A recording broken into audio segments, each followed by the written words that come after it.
Ada orang yang berhasil karena dipaksa situasi, tapi ada orang yang berhasil karena memang waktunya untuk dia berada di puncak keberhasilannya.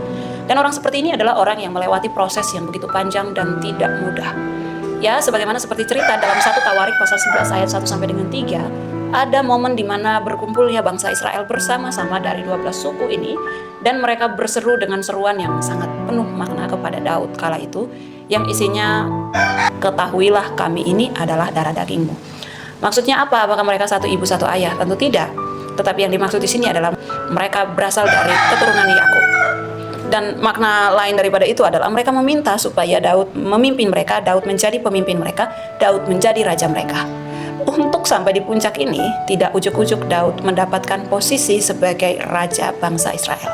Ada begitu banyak air mata, ada begitu banyak tangisan, ada begitu banyak proses yang dilewati, bahkan mentalnya pun diaduk-aduk, dan bahkan emosinya pun juga pasti secara manusia sangat begitu mempengaruhi dirinya. Dan bahkan ada momen di mana Daud harus berpura-pura menjadi seorang gila ketika ada di dalam pelarian dan kejaran musuh.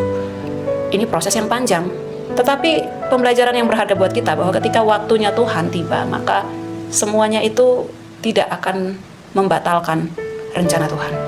Kita harus bersabar untuk menunggu waktunya Tuhan. Dan dalam proses penantian ini, pelajaran yang berharga yang aku bisa pelajari bahwa Daud tidak pernah menggerutu kepada Tuhan. Daud tidak pernah menyalahkan bahkan musuh-musuh yang mengejar dia. Dia tidak pernah mengangkat tangannya untuk melawan musuh-musuhnya, karena dia tahu misalnya seperti Saul adalah raja yang diurapi oleh Tuhan.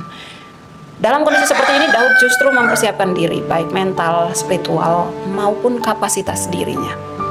Apa yang bisa kita ambil pelajaran firman Tuhan hari ini bahwa tetaplah menanti waktu Tuhan, jangan memaksakan waktu kita, karena segala sesuatu yang dipaksakan tentu tidak akan bisa dinikmati dengan baik. Selagi menunggu waktunya Tuhan, persiapkan diri kita, mental kita, spiritual kita, dan yang terutama juga kapasitas kita.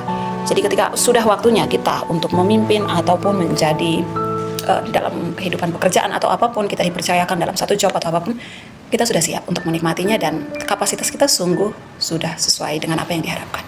So, Tuhan Yesus memberkati, jadilah berkat kemana dan dimanapun kita pergi.